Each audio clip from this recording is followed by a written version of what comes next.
Bonjour, vous êtes en compagnie de Daniel pour l'émission Fenêtre sur soi. Aujourd'hui, pour m'accompagner tout au long de cette émission, je reçois Sandrine Buzyn. Bonjour Sandrine. Bonjour Daniel, ravie d'être parmi vous. Alors Sandrine, tu es thérapeute, tu es auteure, tu es conférencière, tu es formatrice et tu as accepté de venir parler un petit peu plus de toi, de ce que tu proposes et comment tu le proposes et de l'ouverture de cœur avec laquelle tu fonctionnes. Présente également au micro pour partager un peu son regard Maya Martré, thérapeute, qui n'hésitera pas à intervenir si elle le souhaite. Maya, tu es la bienvenue. Merci. Alors Sandrine, en quelques mots pour nos auditeurs qui ne te connaîtraient pas ou pas encore, ou pas beaucoup, comment est-ce que tu pourrais te présenter? Parce que je t'ai dit thérapeute, auteur, etc. Mais tu es beaucoup plus que ça. Tu es un cœur sur pied. C'est gentil. Quand on te connaît un petit peu, on observe que tu fonctionnes avec ton cœur et ton amour pour l'humain et le vivant. Sandrine, qui es-tu un petit peu derrière tout ça, en quelques mots? Merci beaucoup. Qui je suis? Je suis avant tout... J'essaye de trouver les mots justes parce que vraiment c'est difficile de poser des étiquettes parce qu'on pose beaucoup d'étiquettes dans ce monde. Je dirais qu'avant tout, je cherche à être la plus humaine possible. Oui, tu parlais de l'ouverture du cœur, c'est quelque chose d'essentiel pour moi. De tout faire avec le cœur. Et la raison au service du cœur. Et à partir de là, en fait, j'essaye de mettre au service des autres et de ce que je fais, ce que je suis, ce que j'essaye d'être en tout cas, de ce que j'essaye de véhiculer, de transmettre, le plus d'amour, lumière, conscience, de mettre de la conscience là où finalement on manque peut-être de conscience ou de compréhension. De l'écoute aussi, je trouve que l'écoute bienveillante est très importante, pour ne pas dire primordiale dans un monde où on ne s'entend pas parler, où on ne s'entend plus, à tous les niveaux, vraiment. On va dire que tout ce que je fais, c'est-à-dire oui, au niveau des thérapies, au niveau médium, au niveau canalisation de messages, au niveau des lectures d'âme, parce que je suis beaucoup au niveau de la communication, en fait, communication spirituelle, communication avec l'humain, communication avec les animaux, même en communication animale, ça m'arrive. À multiples spectres, en fait, la communication s'exprime et permet de mieux nous relier les uns aux autres, selon moi. Et j'ai à cœur de chercher à comprendre autrui, comprendre les autres, comprendre mieux l'univers dans lequel nous sommes, ce monde aussi qui est si chaotique par moments, mais où on retrouve de magnifiques lumières, de magnifiques êtres qui apportent énormément. Et ensuite, c'est vrai que j'ai un certain nombre d'outils, c'est-à-dire je pratique la numérologie depuis un certain nombre d'années. Ça m'a apporté énormément à titre personnel, parce que je l'ai fait vraiment d'abord pour moi, pour mieux comprendre ce que je suis venue incarner sur cette terre, quel était le sens de l'existence, quel était le processus de la vie finalement, c'est passé par de la science, par de la conscience, par un éventail de possibilités, comprendre l'au-delà aussi, dont on parle beaucoup. Donc ça peut, même si c'est pas ma spécialité, je peux avoir de temps en temps des contacts avec des défunts, mais vraiment c'est essayer de toucher le plus de choses et d'êtres possible en étant disponible à cette écoute, à cette compréhension, à cette ouverture d'esprit où je n'ai pas envie de mettre des étiquettes ni de cases. Et c'est pour ça que je travaille beaucoup en thérapie sur les croyances limitantes, sur les enfermements, les autosabotages, mais aussi à d'autres niveaux. Par exemple en lecture d'âme, quand je communique avec une âme, c'est important pour moi, dans ce non-jugement, c'est indispensable dans l'amour inconditionnel, enfin en tout cas d'y tendre vraiment au maximum, sans vraiment le non-jugement, pour moi c'est extrêmement important, de pouvoir essayer de décoder, de décoder un peu ce qu'on vit, pourquoi on le vit, quelles sont les causes de souffrance, de blocage, et puis ce qui me permet aussi, ce qui m'a permis d'avancer, ça a été l'écriture. J'en avais déjà parlé et pour moi c'est très important cette écriture parce que elle me permet à la fois de raconter des histoires, certes, mais aussi de transmettre des messages axés sur la sagesse. Et la sagesse, ça va au-delà de l'intelligence pour moi, c'est l'intelligence du cœur, c'est la réflexion philosophique, c'est remettre au goût du jour cette philosophie qui n'a pas de dogme, qui n'a pas de limite, et qui s'offre la possibilité de laisser son esprit, son cœur ouvert à autre chose que des idées toutes faites ou une pensée unique. C'est vraiment, ce sont vraiment à partir de ces grands axes que j'essaye dans cette énergie-là, y compris en travail énergétique, parce que j'ai oublié de le préciser, mais je suis formatrice en thérapie brève et en énergétique, au niveau également du développement des canaux de perception, de pouvoir vraiment se développer au maximum intérieurement, de se libérer intérieurement de ces chaînes. Elles peuvent remonter à des vies passées, elles peuvent remonter à notre enfance, elles peuvent être de différentes natures. Dieu sait que nous sommes doués pour avoir un esprit créateur, mais pas forcément toujours dans le sens constructif, parfois à notre insu, et ça on ne fait pas exprès, parce qu'il y a des conditionnements qui ont été mis en place et des verrous mis en place. À notre insu, parfois on s'auto-sabote. Donc vraiment c'est d'aller au-delà de tout cela pour voir finalement qui on est. Et souvent les gens se disent oui mais qui je suis, pour eux ça doit correspondre à un métier. Qui je suis, ben, ça se résume à un métier ou une activité.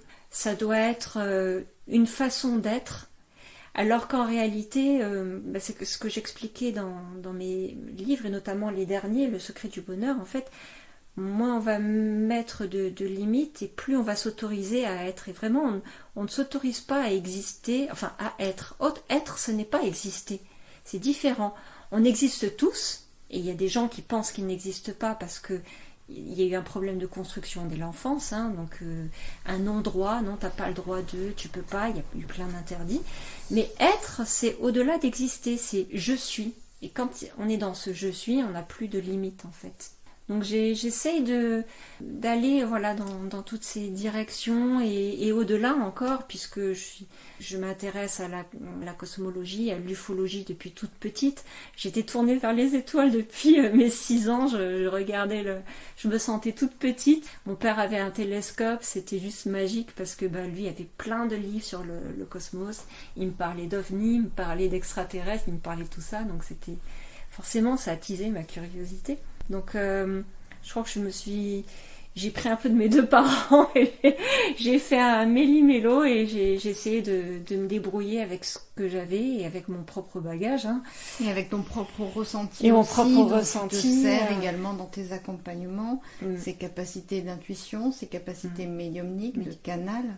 Comment est-ce que tu arrives à l'introduire dans tes consultations, par exemple? Alors tout dépend en fait du type de consultation. Je vais m'adapter vraiment à l'individu. C'est-à-dire qu'un individu qui n'est pas forcément ouvert aux perceptions extrasensorielles ou à ce genre de choses va forcément plutôt me demander quelque chose qui va être plus pragmatique selon lui. Ça va être peut-être de l'hypnothérapie, ça va peut-être être carrément un retraitement des traumatismes, puisque je me suis formée en retraitement des traumatismes, donc en base de EMDR avec de l'hypnose, donc c'est la méthode Ritmo. Et ça me tient énormément à cœur, parce qu'il y a eu un parcours très difficile. C'était important pour moi aussi d'avoir cette approche-là. Donc finalement, je vais m'adapter à l'individu. Et quand je sens que la personne, et quand elle-même, elle est ouverte et prédisposée ou en tout cas à s'ouvrir, automatiquement, si elle attend de moi des ressentis, je vais les lui donner bien volontiers, tout en lui précisant que je n'ai pas de vérité absolue et que ce n'est qu'un regard et qu'une pression personnelle. Mais je vais toujours lui poser la question, est-ce que ça vous parle? Parce que pour moi, c'est important de savoir si ça parle à la personne. Si si je suis pas à côté de la plaque, parce que j'ai pas la science infuse, je suis pas Dieu le Père, et donc c'est important de repositionner les choses. Mais que si la personne elle sent que je parle le même langage qu'elle, et que ça l'aide à mieux se comprendre ou à mieux comprendre une situation aussi, tout simplement. Bon, bah là, on avance. Et je fonctionne beaucoup par question, en fait. Parce que, du coup, j'induis le moins possible de choses ou de projections personnelles. Et ça, vraiment, quand on a bien été formé aussi en écothérapeutique, en hypnose, nous, en PNL, en programmation neurolinguistique, c'est toute l'étude des comportements humains et du fonctionnement humain.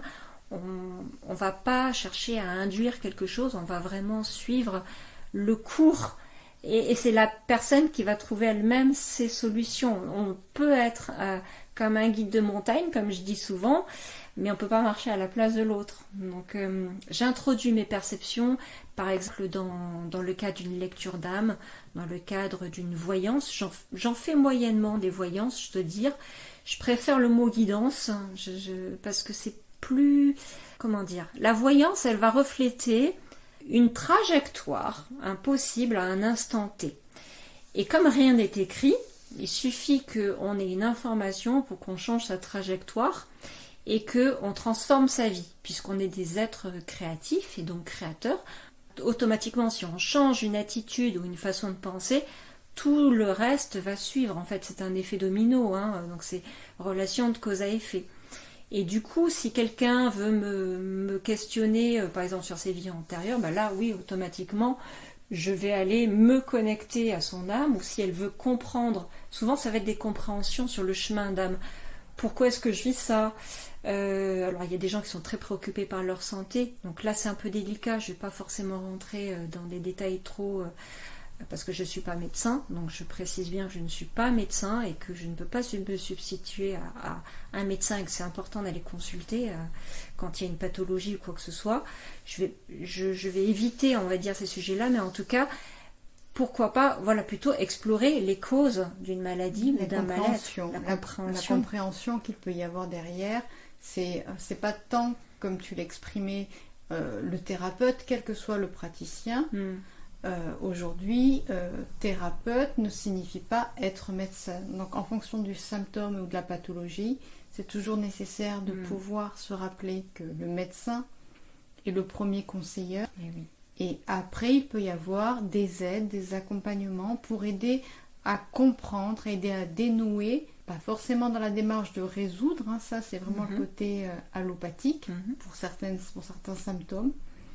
Et ça c'est nécessaire régulièrement de le remettre encore à jour et de l'actualiser, parce qu'il peut y avoir certaines confondances dans les démarches. Moi, j'ai une question au niveau côté un peu médiumnique. Est-ce que c'est une capacité, un talent, un don que tu as développé au cours des années, quelque chose qui était naturel à l'intérieur de toi, et si oui, comment tu es arrivé à le vivre enfant? Déjà pour commencer. Excellente question. Alors en fait, ça m'a demandé des années de questionnement à ce niveau-là. Donc je me pose encore la question de savoir si réellement c'était déjà présent dans mon enfance.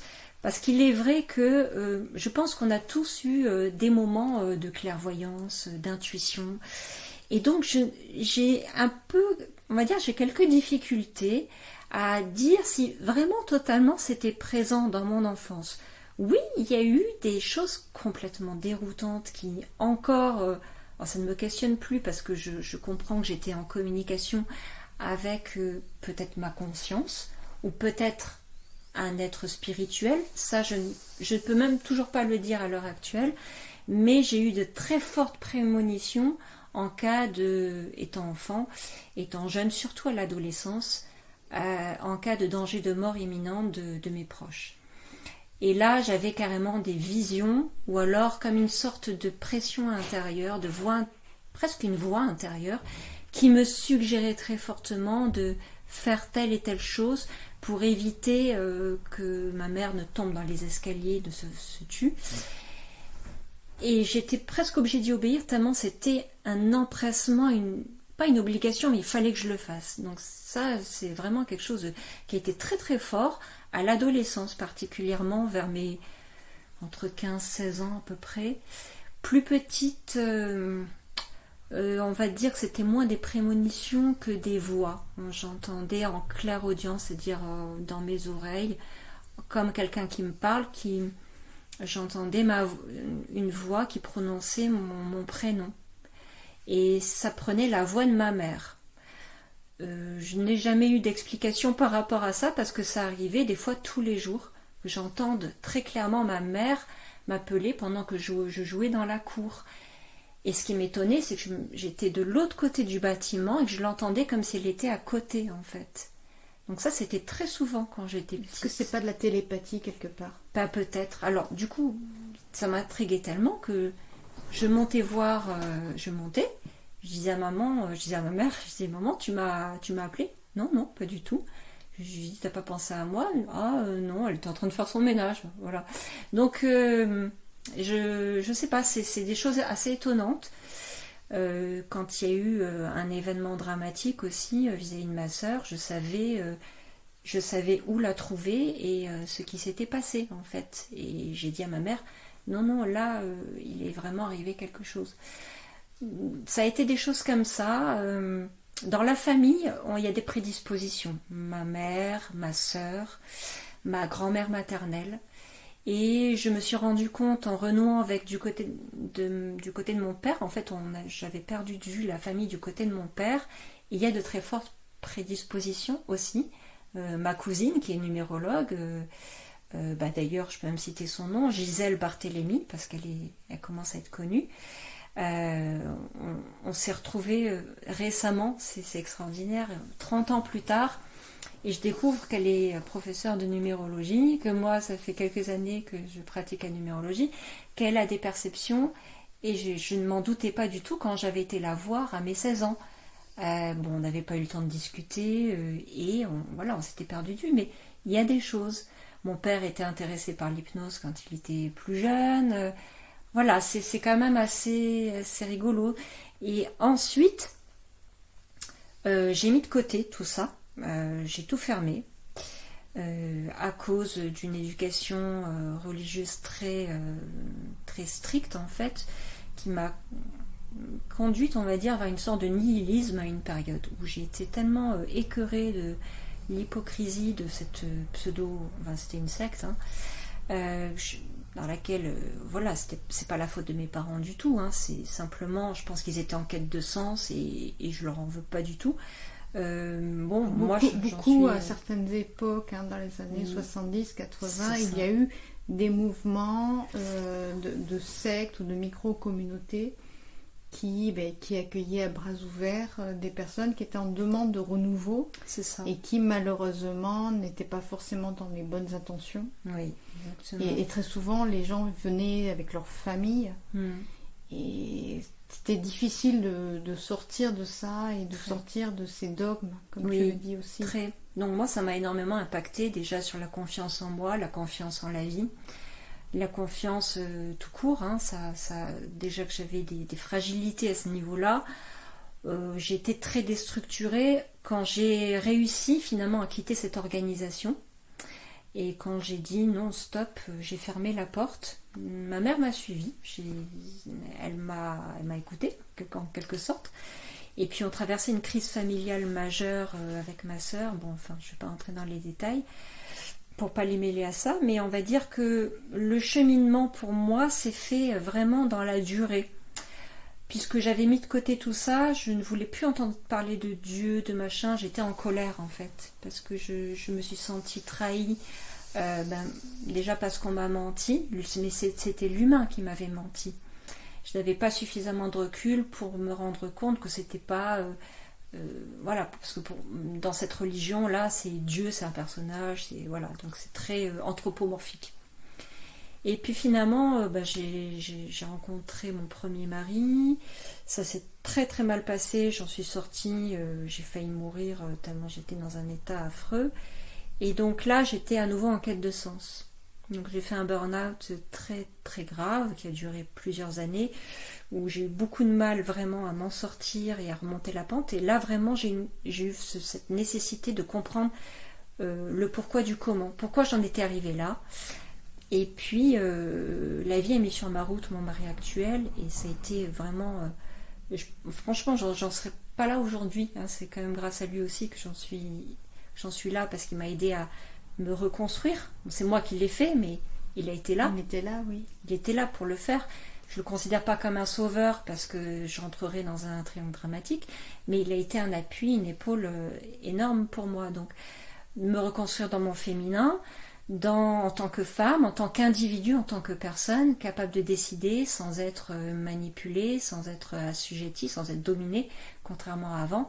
Donc ça a été un travail de reconstruction qui a été considérable. C'était un chantier énorme. Je ne savais plus qui j'étais dépersonnalisée. C'était juste affreux. Et donc là, j'ai commencé à m'intéresser. Et dès que j'ai commencé cette démarche-là, les réponses sont venues.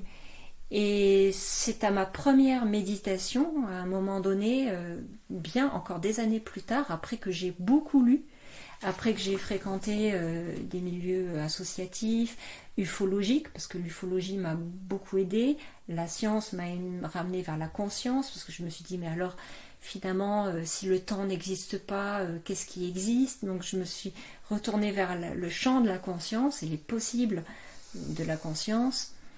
J'ai lu du Doreen Virtue, Deepak Chopra, Louise Hay, Jean-Jacques Charbonnier, ça a commencé par Raymond Moody, La vie après la vie, parce que alors j'ai pu lire tout ce que j'ai pu lire sur la vie après la vie, parce que dans la secte où j'ai grandi, en fait, il n'y avait pas d'espérance céleste, donc c'était vraiment le néant. Donc je vais dire, chez les témoins de Jéhovah, en fait, il y a une espérance terrestre, c'est-à-dire que Dieu va intervenir sur terre pour détruire la méchanceté. Je retraduis mot pour mot ce qui était inculqué. Et donc, tout le monde vivra dans un monde de félicité où les animaux ne se mangeront plus les uns les autres et où tout le monde vivra en paix et en sécurité. Donc, à part 144 000 ouins, voilà, élus, on va dire, qui auraient l'espérance céleste, les autres, on retombe dans le néant. Donc pour moi, ça n'avait plus de sens. Et je me suis dit, mais c'est pas possible, quoi. Il doit y avoir autre chose. Donc là, je me suis mise à réaliser que des gens témoignaient d'un au-delà, et qui n'étaient pas témoins de Jéhovah, qui n'étaient pas... De toute façon, je n'y croyais plus, mais j'avais besoin de savoir s'il existait vraiment quelque chose. Et ça m'a tellement réconfortée que ça m'a réconciliée vraiment avec la vie, que la vie ne me voulait pas de mal, qu'elle ne me punissait pas, parce que j'avais toujours l'idée du jugement dernier, que j'allais être condamnée, que je ne pouvais pas commettre d'erreurs, donc du coup un besoin de perfectionnisme très important. Donc j'ai compris un tas de mécanismes intérieurs, et puis par la suite à d'énormes traumatismes qui se sont cumulés, j'avais besoin de guérir intérieurement. Donc c'est passé par mon mari, qui a découvert un article d'Alternative Santé, un magazine sur la santé qui est très connu, qui parlait de l'EMDR. Alors c'est pas à mort de rire, c'est vraiment l'idée de retraiter les traumatismes par les mouvements oculaires. Et ensuite j'ai découvert, je connaissais un peu l'hypnose, mais l'hypnose, moi je la connaissais sous l'aspect ufologique pour les personnes qui avaient été abductées. Et alors, parenthèse pour les personnes qui ne sauraient pas, voilà, l'abduction, voilà. Et le fait d'être kidnappé, si on peut dire, oui, c'est ça, par des énergies exogènes, oui. Donc qui n'habitent pas la Terre, et un peu manipulé, voire beaucoup manipulé, oui. Voire extrêmement manipulé. Oui. Souvent un terme qui est aujourd'hui très facilement employé dans le domaine UFO, mais qui n'est pas forcément connu du grand public encore. Il y a beaucoup de témoignages qui s'opèrent. Et c'est vrai que je reviens un petit peu sur ce que tu disais. Donc dans les travaux du professeur Charbonnier, on a aussi des informations, oui. pour ne que le citer, parce qu'il est dans les plus actuels. Puis bon, il n'est pas trop loin du Lot non plus. Oui. Donc il est du côté de Toulouse. C'est vrai. Donc c'est pour remettre un petit peu à l'informatif le terme abducté qui peut être très facilement utilisé là dans nos échanges. C'est vraiment toute la notion de rapt. Oui. De rapt ufologique. Ufologique, c'est ça, oui. Des gens qui se retrouvent kidnappés dans des vaisseaux. En tout cas, il y a des témoignages à ce niveau-là. Je vous invite à vous renseigner si ça vous questionne. Donc du coup, j'ai commencé à à m'intéresser à des thérapies, on va dire. Et c'est surtout par la méditation que j'ai commencé, vraiment la méditation. Et lors de ma première méditation, j'ai vécu ce qu'on appelle une décorporation. C'est-à-dire que je n'étais plus dans mon corps, j'existais en dehors de mon corps. Et j'existais dans l'univers. Il m'a semblé que c'était les anneaux de Saturne, mais est-ce que c'est vraiment ça? Peu importe.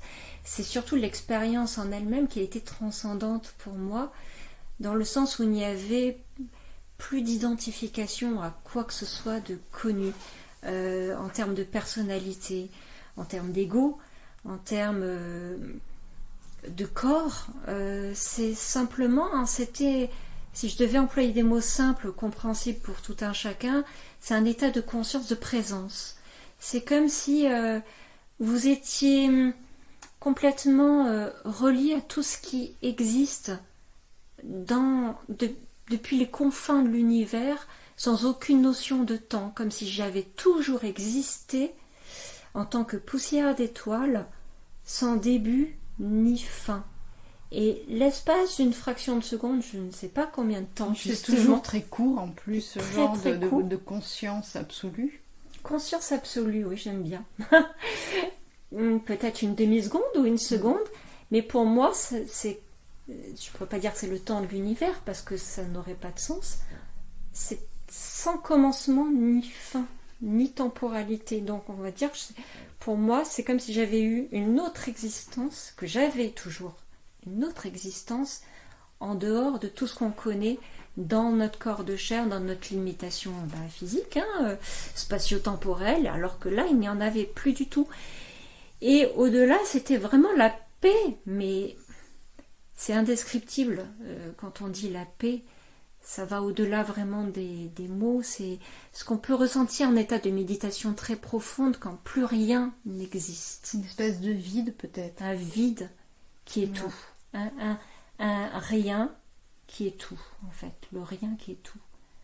Et ce néant, c'est, comme je dis souvent en langage des oiseaux, c'est ce qui naît en quelque chose. Voilà. Né en soi né aussi. en soi.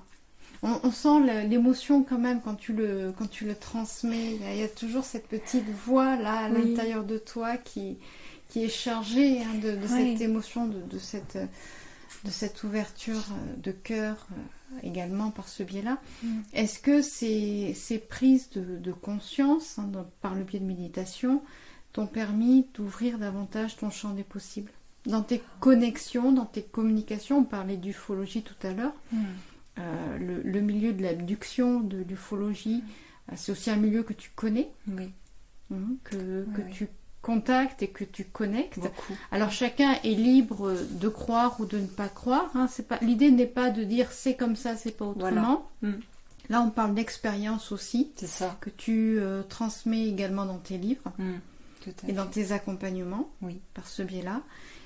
Est-ce que l'un a réveillé l'autre ou est-ce que ces connexions, on va dire ufologiques, parce que c'est difficile de les nommer en fait, on ne peut pas poser de réels mots dessus, même le mot exogène, pour certains ça reste un mot peut-être compliqué. Oui. Est-ce que voilà, ces ouvertures ont ouvert davantage de portes pour toi? Complètement, vraiment, ça a été un catalyseur, c'est toujours un catalyseur de présence à soi, au présent déjà, et ça a été le démarrage de communication vraiment spirituelle que je n'avais jamais vécu auparavant. Ça a été au-delà des prémonitions dont je parlais tout à l'heure durant l'adolescence, ça a été carrément des véritables voyages, comme dans mon livre Voyage astral et rencontres galactiques. On peut vraiment parler littéralement de voyage, comme si vous preniez vos valises et que votre corps reste sur votre canapé et pendant ce temps-là, vous vivez une vie parallèle ailleurs et vous rencontrez, vous parlez à des gens et vous expérimentez un autre monde pendant peut-être un quart d'heure, 20 minutes, une demi-heure, 1 heure. C'est variable, des fois 5 minutes. Et parfois, ça a été, alors c'était beaucoup avec des êtres alors spirituel, parce que tout est spirituel en réalité, mais si on va focaliser, on va dire, si on met un mot plus cloisonné, on va dire sur le mot galactique, c'est tout ce qui n'est pas humain, pourrait-on dire, hein, bien que nous soyons des êtres galactiques, des poussières d'étoiles, on va dire tout ce qui est des êtres qui n'ont pas l'apparence humaine, tout simplement. Peut-être des êtres bleus, ça peut être des êtres qui ressemblent à des êtres humains, mais qui ne sont humanoïdes, avec 2 pieds, 2 bras, voilà, un morphotype humanoïde complètement, mais avec des physiologies légèrement différentes, on va dire, et qui ont été toutes très bienveillantes. En tout cas, j'ai eu quelques expériences désagréables, mais ça n'a pas duré. J'ai très vite exercé mon discernement. Et comment ces entités viennent à toi? Alors en fait, dès que les portes se sont spontanément ouvertes, dès cette décorporation, ça a été comme un flot. On peut imaginer comme si on avait ouvert une écluse et que tout à coup, le téléphone pouvait sonner et qu'on pouvait chercher à me contacter à un moment donné. Tiens, ça bip. Alors comment ça s'exprime pour moi? Eh bien, j'ai ressenti d'un coup une lumière descendre, comme un faisceau de lumière, et à ce moment-là, une sorte de sommeil irrésistible. Et c'est un sommeil quasi hypnotique, quelque chose qui, comme quand on s'endort et que c'est malgré soi en fait. Et c'est pas un véritable sommeil, c'est entre le sommeil et l'éveil, c'est un état de surconscience. C'est pour ça que je parle de sommeil hypnotique, parce que ça y ressemble très très fortement. Et là, je me retrouve souvent aux environs de la Terre, par exemple, et on m'emmène et on m'enseigne. Je discute, on m'explique comment ça se passe, même dans l'au-delà. Ou alors on m'explique d'autres mondes, on me montre quel type de mondes peuvent exister. On m'a montré ce qu'il y avait dans la Terre, ce qu'on appelle l'intra-terre, avec ce réseau peut-être dont certains vous entendrez parler, l'Agartha, ce grand réseau souterrain qui pourrait exister. Je dis qui pourrait, hein, parce qu'on n'a pas de preuves scientifiques encore, donc prenez vraiment au conditionnel. Il y a quand même le journal de l'amiral Byrd qui pourrait quand même témoigner de l'existence de l'Agartha ou d'un simili, hein, ça peut être autre chose, une autre vie intraterrestre, parce que on le voit dans différents témoignages, il est possible aussi, et je dis bien il est possible aussi, qu'il y ait plusieurs vies intraterrestres et qu'il n'y en ait pas qu'une seule, comme on pourrait, comme certains aimeraient à nous le faire supposer. Oui, non, il y a une multiplicité même de types et de phénotypes, hein, c'est-à-dire d'humanoïdes différents, et même de conscience, c'est-à-dire que ce ne sont pas forcément des êtres physiques, hein, à un moment donné.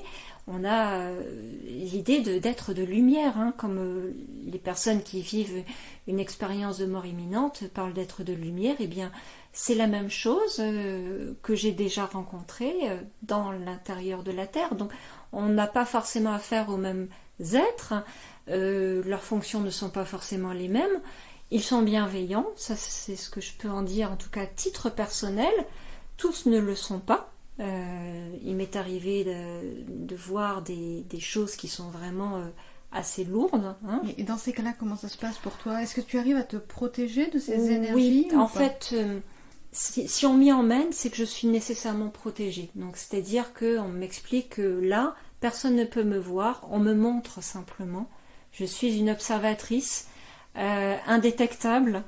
Et pour le coup, c'est très rassurant parce que je peux voir ce qui se passe dans des souterrains, y compris avec des collaborations humaines. Ça paraît insensé et pourtant, enfin moi, c'est ce que certains dossiers ont émergé ces derniers temps. Et j'ai vraiment vu cela très concrètement, même au niveau du Vatican, hein, dans des pièces très très secrètes.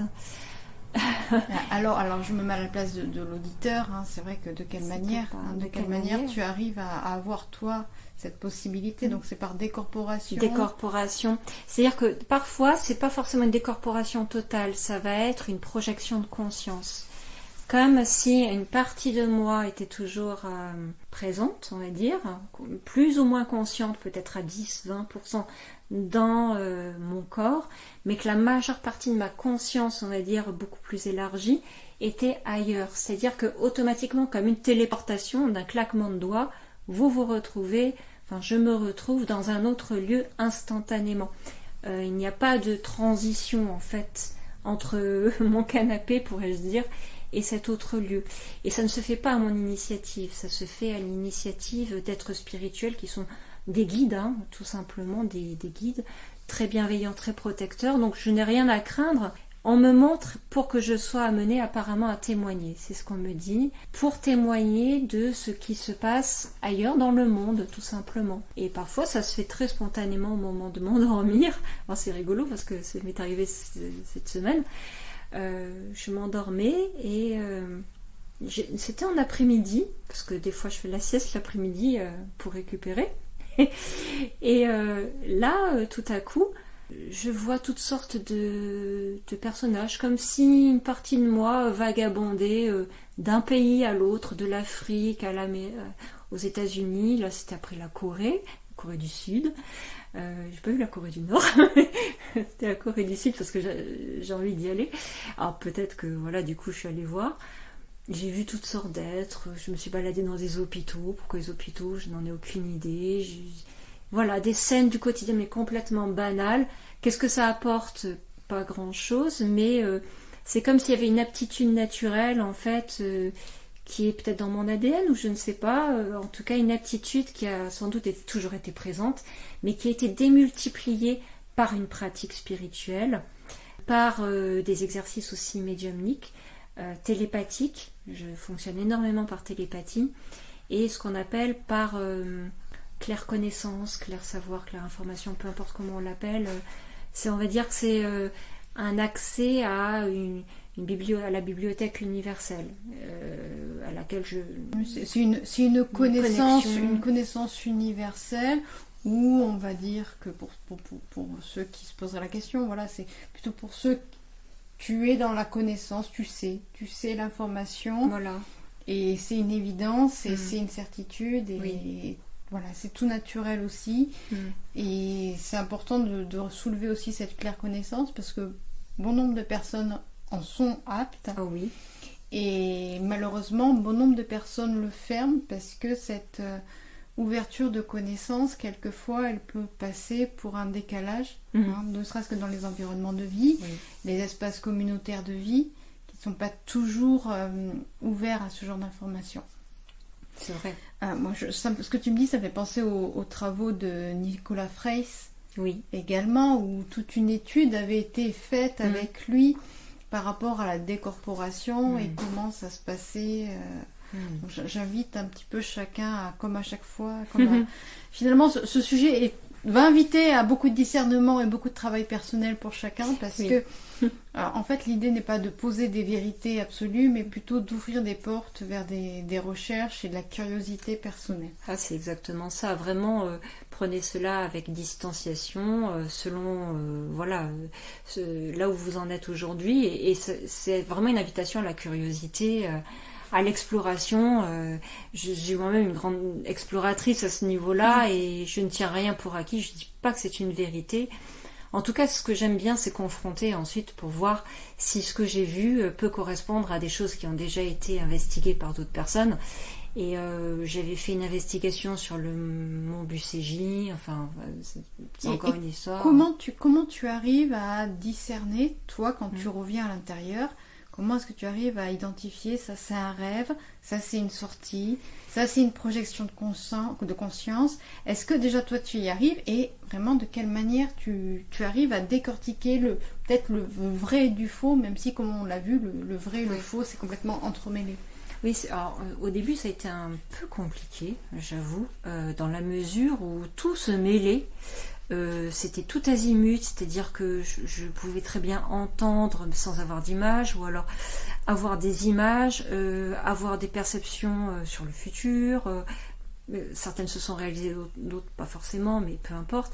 J'avais tout s'entremêlait, donc j'ai vraiment dû exercer par mon expérience et par les années en fait, je pense que c'est une question d'entraînement aussi. Le discernement, c'est pas en claquant des doigts. Pour moi, ça a été un cheminement d'une vie, puisque j'étais extrêmement naïve, d'une immense innocence à la base. Je croyais tout ce qu'on me disait, et tout le monde me charriait. Enfin, c'était juste pas possible. Je pense que ça a été un très bon exercice pour moi aussi, pour arriver à différencier ces différents états de conscience, tout simplement déjà. Et puis, oui, le vrai du faux, parce que je sais qu'il y a certaines choses qui ne sont peut-être pas totalement complètes, en tout cas des informations, comment dire, je vais essayer de décortiquer.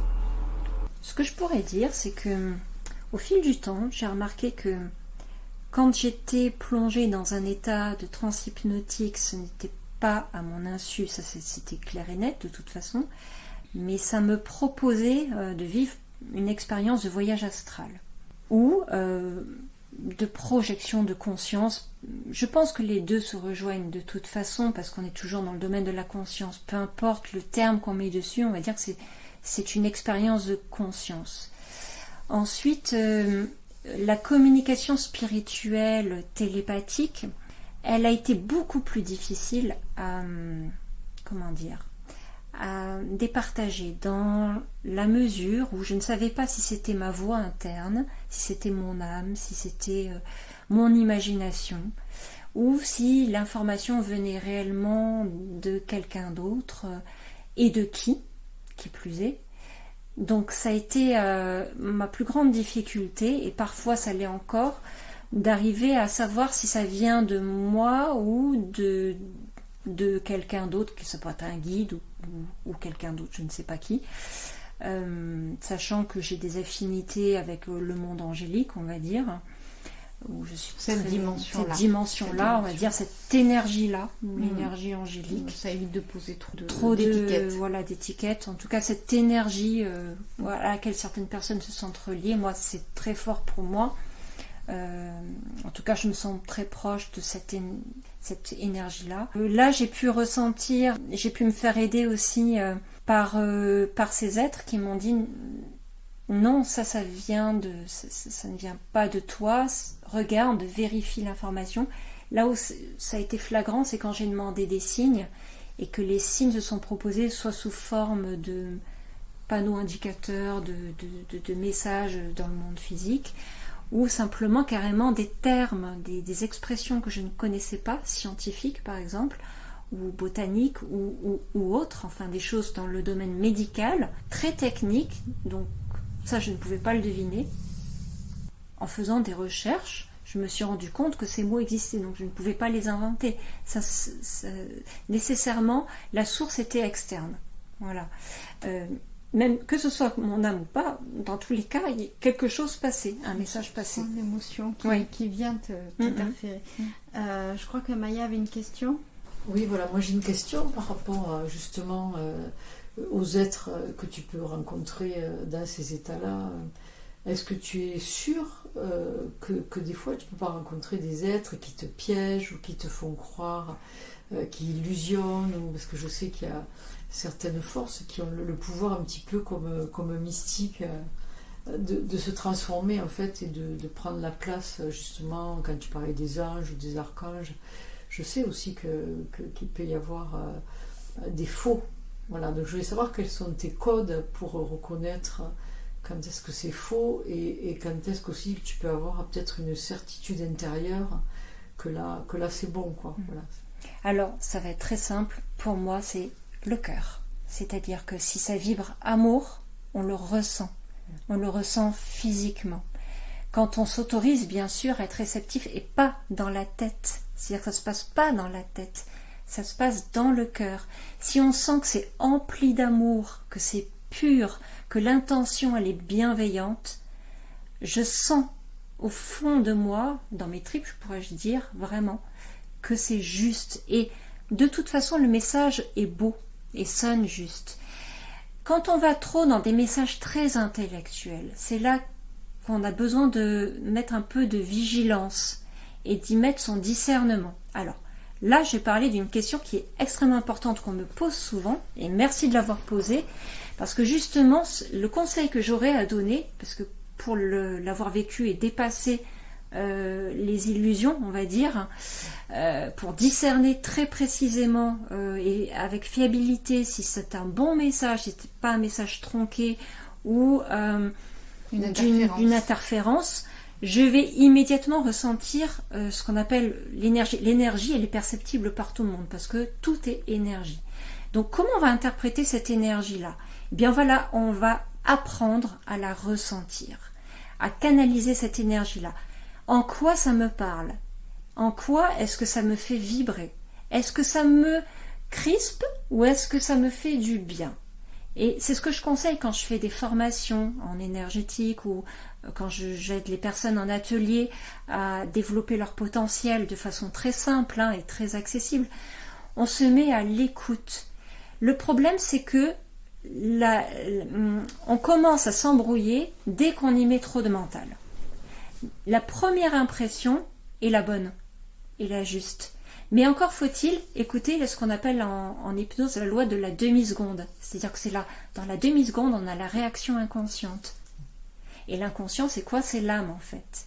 Donc si, dans la demi-seconde, on sent que ça sonne juste, mais encore faut-il être à l'écoute, oui, c'est vraiment, je trouve que vraiment ce mot écoute est très important. Écouter l'autre, mais s'écouter et écouter nos ressentis. Qu'est-ce que ce message suscite en nous? Est-ce que ça suscite de la crainte? Ah, si ça suscite de la crainte, c'est problématique. S'il y a une énergie de peur derrière, ou que cela suscite de la peur, attention, vigilance. Ce n'est pas forcément un bon message. Par contre, si ça remotive, les principales clés, c'est est-ce que ça vous remotive? Est-ce que ça vous fait du bien? Est-ce que ça vous encourage? Est-ce que c'est rempli d'amour? Est-ce que c'est bienveillant? Est-ce que c'est protecteur? Et on pourra en citer d'autres, mais l'amour. Voilà. Vraiment être dans son cœur. Et là, on ne peut pas se tromper. D'accord. Excusez-moi d'insister un petit peu, parce que oui. C'est vrai que moi, je connais bien les pièges. Donc, souvent, d'ailleurs, tu as parlé de sectes tout à l'heure. Les sectes, ils attrapent les gens en toujours présentant les choses, justement, en se servant de ça. En se servant de l'amour, en se servant de l'ouverture, en se servant de ces belles pensées. Très juste. Donc, effectivement, le piège, il peut être beaucoup plus subtil. Évidemment, tout ce que tu dis... je comprends tout à fait tout ce que tu dis, mais ça peut être beaucoup plus subtil que ça, c'est-à-dire ressembler à l'amour, et en fait, vraiment derrière, c'est-à-dire qu'à un moment, le discours ou la canalisation peut devenir... il y a quelque chose qui n'est plus aligné. Quoi. Voilà. C'est souvent comme ça. C'est justement ce que je disais, c'est écouter le moment où c'est dissonant. C'est ça. C'est vraiment arriver à cet exercice intérieur de conscience, c'est d'être vraiment conscient, dans sa conscience. Quand on est dans la conscience, on est avec la science. Comme le préfixe CON, science, avec la science. Donc finalement, c'est devenir soi-même suffisamment apte à distinguer le vrai du faux. Quand le discours se met à dévier, attention, problème. Pourquoi ça dévie? C'est qu'il y a une manipulation. Regardez la façon dont la manipulation opère à tous les niveaux dans notre société. On a quand même de quoi faire. De façon très concrète, on peut s'exercer à ce niveau-là. Donc quand on commence à s'exercer à ce niveau-là, qu'on commence à sortir de cette matrice enfermante, si je puis dire, de ces techniques de manipulation mentale, où on nous fait croire que ça va être bon, beau, que c'est bienfaisant, etc. Et effectivement, il y a un langage qui va essayer de vous avoir par les sentiments, mais c'est l'orientation du discours. C'est ce que tu disais, tu vois. C'est là, de faire attention au virage, en fait. Oui, à quel moment ça bifurque. Et là, automatiquement, mettre de côté cette information, moi je conseille plutôt de la mettre de côté. Ok, je mets de côté cette information, je coupe immédiatement la communication. C'est vraiment pas rester en contact avec ça et mettre de côté. Et ensuite, s'il y a d'autres informations qui viennent corroborer ce qui a déjà été dit, pourquoi pas, mais vraiment en faisant preuve de prudence, sans manger tout cru, tout ce qu'on nous dit. Voilà, que ce soit ici, dans notre ici et maintenant, parce qu'on parle de spiritualité, mais la spiritualité, c'est dans l'ici et maintenant, dans notre incarnation, dans notre corps de chair, en restant les pieds sur terre. Et je crois qu'on oublie trop souvent d'avoir les pieds bien sur terre. Il y a dans le mot spiritualité une connotation très éthérée. Voilà. Et des recherches, et on le voit tous, hein, praticiens ou non, on voit que les recherches de tout un chacun face à la spiritualité, c'est ce côté dématérialisé, éthéré, avec une dimension un peu de super pouvoir. On le voit avec l'apogée de tous les films américains, les gros blockbusters. Voilà. Ouais, c'est vrai. Hein. Ces films qui vont définir la spiritualité comme un super pouvoir visible, tangible, le super-héros qui arrive sur son cheval blanc avec ses super pouvoirs qui viennent d'une autre planète, hein. Il y en a eu plein, on va pas tous les citer. Les super-héros existent, les super-héros du quotidien ils existent, ils sont bien dans la matière, ils sont bien dans le physique. Leur super-pouvoir, ça peut être la maman qui est overbookée, ça peut être le papa qui donne toute son énergie, ça peut être le pompier, ça peut être le facteur, ça peut même être le banquier. Hein. C'est monsieur, madame, tout le monde. Hein. Le super-héros, il est partout à la fois. Et ça, on oublie, c'est-à-dire qu'on va être dans une quête. Et depuis 20-30 ans qu'on nous assène, l'an 2000 sera spirituel. Cette fameuse ère du Verseau, très spiritualisée, très spiritualisante. On voit quelque chose qui est de l'ordre du super-pouvoir. Complètement. Du super-pouvoir complètement dématérialisé. Et c'est important, comme tu le fais, de le rappeler, la spiritualité, c'est être incarné. Et oui. C'est cette matière, c'est cette densité, même si elle est relativement, je suis d'accord, hein, je pense que tout le monde va être d'accord avec moi, relativement la densité c'est assez inconfortable, hein, ça peut être un petit peu lourd. Hein. Et ça c'est nécessaire, alors ça fait peut-être un énième discours de rappel, mais nécessaire, parce que sinon on se déracine comme un arbre. Un arbre a besoin de ses racines pour pouvoir laisser les branches... C'est un petit peu le pourquoi. Bon, on revient de toute façon toujours à la même base, c'est le pourquoi, le comment de l'humanité. Et oui. Dans cette quête de spiritualité, d'éthérisation, de super pouvoir, d'autres, hein, même quand dans ce regard sur des formes extraterrestres, on va chercher quelque chose qui pourrait soit résoudre, soit détruire. Oui, c'est ça, c'est très manichéen, c'est très dualitaire, hein. Ou bien ou mal. Et puis il n'y a pas d'entre-deux, c'est-à-dire que il y a des personnes qui vont complètement se déraciner et planer littéralement et se croire au-dessus de tout, avec des discours complètement, avec des mots qu'on ne comprend même pas, même le langage va être déraciné lui-même. Et ça c'est un danger aussi, parce que on est quand même des êtres humains, on a besoin d'humilité, on a besoin de vivre ce qu'on a à vivre, et de le vivre de la meilleure manière qui soit, avec ce que l'on a, avec ce que l'on peut développer. Et je pense que si le terre à terre, c'est peut-être de combiner, d'arriver à un juste milieu, en fait, hein, un peu la voie du milieu, sans être dans aucun courant, quel qu'il soit, mais c'est du simple bon sens, en fait, d'être dans un simple bon sens, et que c'est pas un super pouvoir, c'est démystifier tout ça, parce qu'on a tous des capacités. On s'imagine que ou alors il y a beaucoup de comparaisons. Ah, mais moi j'aimerais, il y a une sorte d'idéalisation qui est très pernicieuse et dangereuse, parce que c'est comme si il fallait toujours faire mieux, ou alors c'est pas assez, j'aimerais bien faire comme toi, ou arriver à ça, mais c'est peut-être pas votre chemin, et c'est peut-être pas c'est peut-être pas comme ça que vous allez vous exprimer le mieux. C'est la recherche du talent commun, en fait. Oui. C'est-à-dire qu'on voudrait savoir jouer du violon comme un tel, avoir les capacités de radiesthésie de un tel, avoir l'intelligence commerciale de un tel, savoir courir comme un tel, tirer à l'arc, etc., etc. Bon, là, les danser, etc. Ou jouer la comédie. Comme... Il y a toujours cette comparaison d'un talent sans être à la recherche de son propre talent. Oui, c'est ça. Et je trouve que c'est vraiment juste ce que tu dis. être à la recherche de, comme disait Paulo Coelho, de sa légende personnelle. Je trouve ça beau en fait, parce que elle est là la découverte en fait, il est là le chemin de la découverte, et puis on construit soi-même son chemin. Si j'avais décidé de n'en rester qu'à ma décorporation, j'aurais très bien pu. Et pour rebondir sur ta question, en fait oui, j'ai mis beaucoup d'efforts, je me suis entraînée, parce que je sentais que j'avais des possibilités et que j'avais vraiment envie et que c'était là ma place, tout simplement, que je me sentais à l'aise avec ça et que c'était fluide comme ça. Et de pouvoir transmettre, je sentais qu'au-delà, c'était d'en faire quelque chose de concret, de transmettre, de pouvoir avancer, moi, pour moi-même déjà, rien que pour moi-même. Dans ta démarche de décorporation, est-ce qu'à un moment donné, tu n'as pas eu peur d'être manipulée? À aucun moment. Ça m'est même pas venu à l'esprit, parce que tout simplement, dès qu'il y a une peur, on se crée une dissociation et on se crée des nœuds.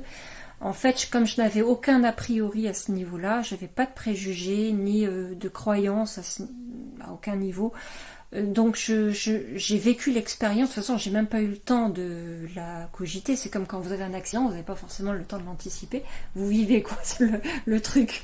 Donc moi j'ai vécu mon truc, j'en suis revenue. Et je n'en revenais pas, au sens où je tombais des nues, littéralement. En fait. Beaucoup de praticiens ou beaucoup de personnes qui sont dans des expérimentations de voyage astro le déconseillent tout de même majoritairement. Oui. Qu'est-ce que toi tu pourrais en dire?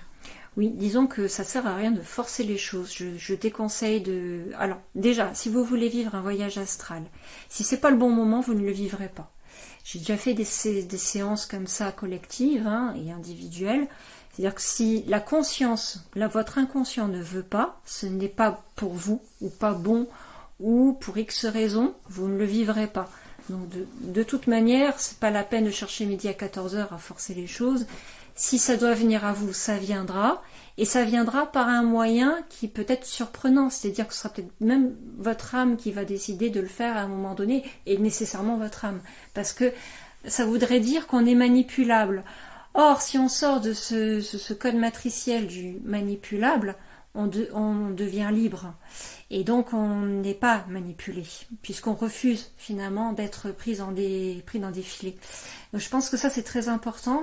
On sort d'une énergie de peur qui est très largement transmise actuellement, malheureusement, parce que, bien sûr, c'est comme sous la pluie, on va prendre son parapluie, on va prendre des précautions, mais on ne va pas non plus être dans une énergie d'anticipation, de peur. Et bon, de toute façon, c'est comme en hypnose, quand on va faire un voyage comme ça, si on décide de le faire, qu'on demande à des guides de nous accompagner pour cela, on va mettre en place des protections. Ça part d'un simple bon sens, on va se dire, ben voilà, je veux le vivre dans les meilleures conditions possibles, en étant protégé de toute interférence. Voilà, et puis on va se mettre dans des conditions de bien-être, d'amour. Si on se met dans de l'amour, déjà, il y a moins de risques de quoi que ce soit. Maintenant, je trouve que c'est bien d'être encadré aussi, sauf surtout pour des personnes qui débutent ou qui n'ont pas l'habitude de la méditation. Quand on est une personne qui médite régulièrement, ou qui fait de l'auto-hypnose, ou qui a une pratique habituelle, ou même c'est déjà arrivé et que ce soit facile, dans ces cas-là, j'ai juste envie de dire, profitez du voyage. Maintenant, bien sûr, comme pour tout le monde, si vous voyez quelque chose qui ne vous plaît pas, vous avez à tout moment la possibilité de couper et de revenir. C'est comme quand on part en voyage, et ben, il se peut qu'on soit expatrié parce qu'on est tombé malade à un moment donné. Enfin, c'est réversible, quoi. En fait, il n'y a rien d'irréversible. Je tiens à préciser, ça c'est une chose importante, que les voyages dans l'astral que j'ai fait, enfin dans l'astral, c'est un terme générique qui me plaît pas beaucoup. On va dire un voyage spirituel. Je vais revenir à quelque chose de plus généraliste qui est compréhensible. Un voyage spirituel, parce que l'astral, ça veut tout et rien dire. On y met tout dedans, c'est un fourre-tout. Un voyage spirituel, c'est un voyage de conscience. Ça s'est pas fait à mon initiative. C'est-à-dire que ce sont des guides qui sont venus avec ma conscience, qui étaient d'accord et qui l'avaient, pour moi, qui l'avaient prévu de le vivre à ce moment-là, pour une bonne raison. Pour mon évolution personnelle de compréhension. Et puis ensuite, pouvoir transmettre ce genre de choses. Donc ça s'est pas fait à mon initiative, j'ai pas cherché ça. Donc j'ai pas, et en général je cherche pas. Et quand je cherche, c'est dans un but très précis. C'est pour une enquête. Ça va être dans le cadre d'une enquête, et donc je vais mettre toutes les conditions favorables de protection, de sécurisation de mon canal, de mon intégrité physique et spirituelle, énergétique, etc. Donc je vais m'entourer d'êtres spirituels qui vont être un peu comme les garants, et mon âme, ne négligeons pas le pouvoir de notre âme, nous sommes nos premiers décisionnaires.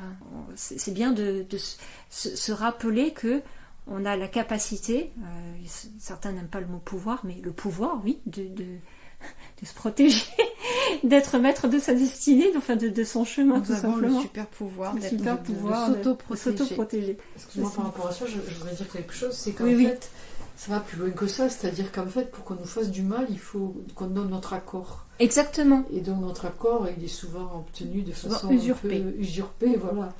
Mais c'est vrai que tu as tout à fait raison quand tu parles de pouvoir. Moi, j'aime bien parler de puissance même, intérieure, parce qu'en fait, on est tout puissant, on ne le sait pas.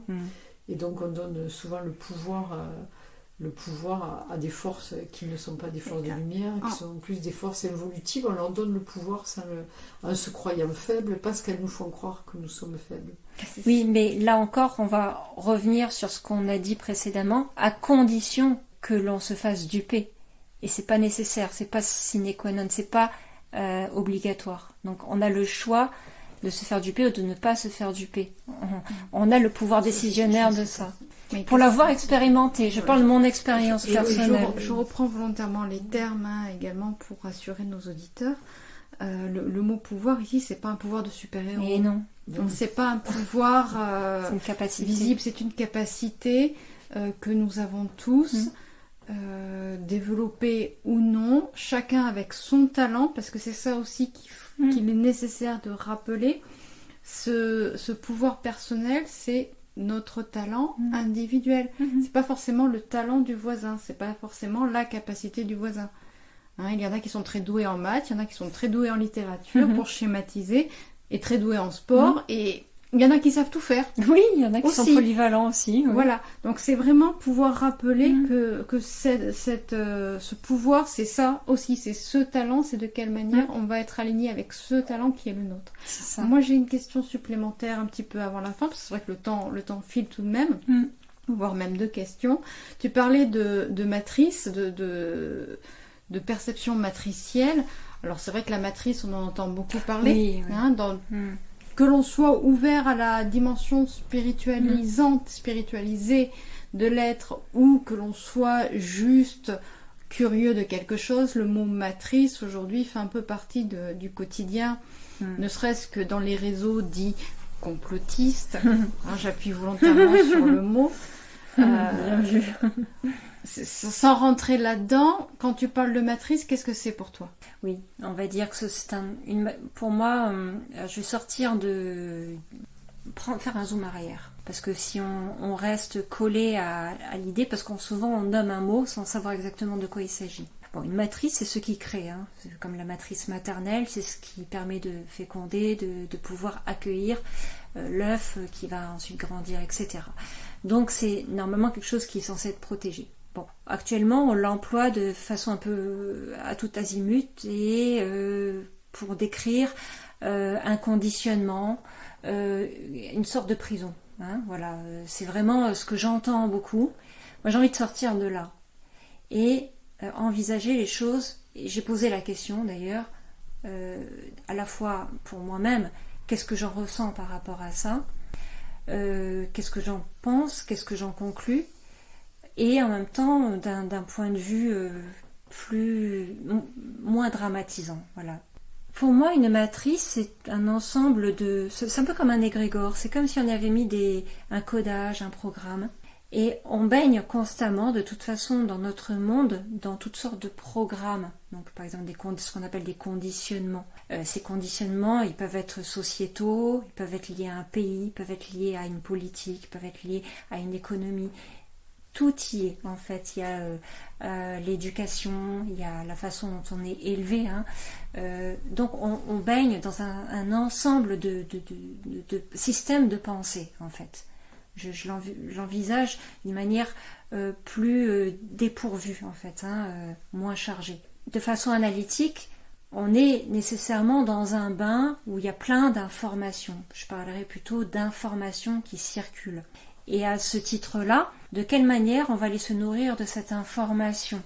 Est-ce que cette information, les informations qui nous traversent, vont être génératrices de bien-être, de développement intérieur, ou est-ce qu'elles vont nous enfermer au sens d'auto-sabotage, au sens de limitation en fait, de notre propre individualité, de notre capacité à penser par nous-mêmes, ne serait-ce que cela, parce qu'aujourd'hui avec des formes pensées, pourrait-on dire, des agrégats de pensée qui vont former des sortes d'égrégores, on va nous dire c'est comme ci, c'est comme ça, faut penser comme ci, faut penser comme ça. Souvent il y a le il faut que, cette modalité-là.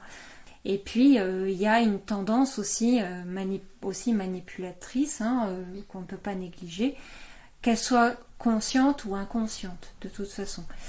Si on essaye de pouvoir être le plus libre possible dans notre structure, dans notre structuration, la façon dont on a envie de se construire, on va chercher, comme quand vous allez faire votre petit repas, si vous faites attention à la malbouffe, vous allez éviter la malbouffe.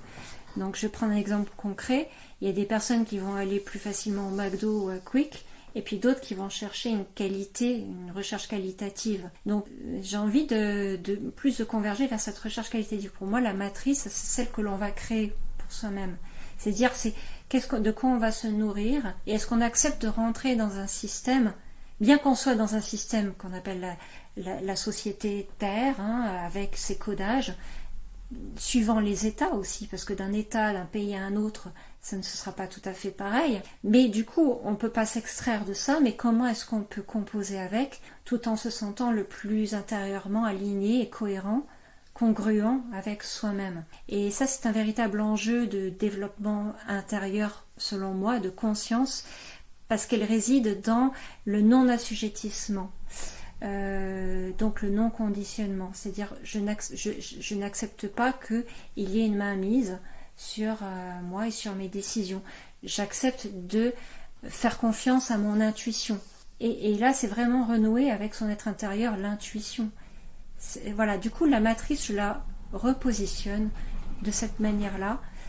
Comment pouvez-vous créer votre, entre guillemets, matrice, c'est-à-dire votre façon de vivre, d'être tout simplement, en accord avec vous-même, tout en étant dans une société où il y a des règles, où il y a des assujettissements effectivement auxquels on ne peut pas déroger, par exemple payer ses impôts, par exemple des obligations qui font partie de la vie, mais de pouvoir vivre les choses de la façon la plus confortable qui soit pour soi, avec ses valeurs. Voilà, donc je le remets dans ce contexte. Moi j'ai une dernière question, mais c'est vraiment la toute dernière, promis. La pilule verte ou la pilule rouge? Alors rappelle-moi, la pilule verte, c'est laquelle déjà?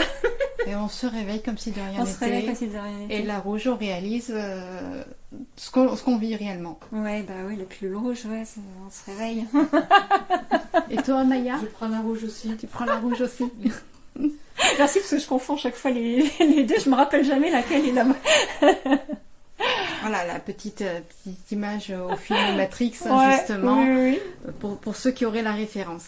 En tout cas, ça pourrait être sans fin, mais bon, on a quand même aussi un cycle temporel à respecter, même si on l'a largement dépassé, c'est pas grave.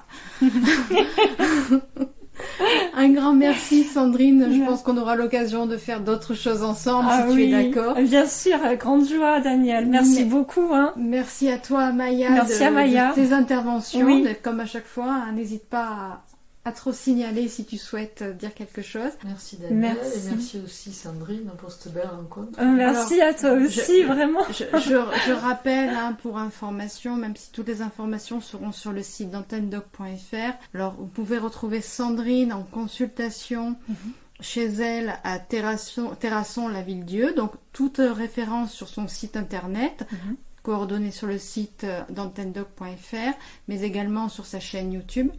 Et puis à distance également, si quelqu'un ne peut pas se déplacer, ça peut se faire aussi à distance. Toutes les coordonnées seront mises Oui. en lien par le site internet, mais également Amaya Martré, pareil, tout thérapeute, accompagnatrice, maître Reiki, mais également animatrice, présentatrice de la chaîne des clés pour l'éveil des consciences. Tous les liens seront également mis en barre de description, en barre d'infos sur le site AntenneDoc.fr. C'était Danielle en compagnie de Sandrine Buzyn et d'Amaya Martré. Merci à toutes les deux de ce partage, de ces transmissions, de cette spiritualité qui est bien terrestre, qui est bien ancrée. Je vous rappelle à tous, gardez votre discernement, faites vos propres recherches, soyez curieux. Oui. Merci à vous deux. Merci beaucoup. Merci Danielle. Merci, Daniel. Je vous souhaite à tous du soleil dans votre cœur et des sourires dans votre tête. À très vite.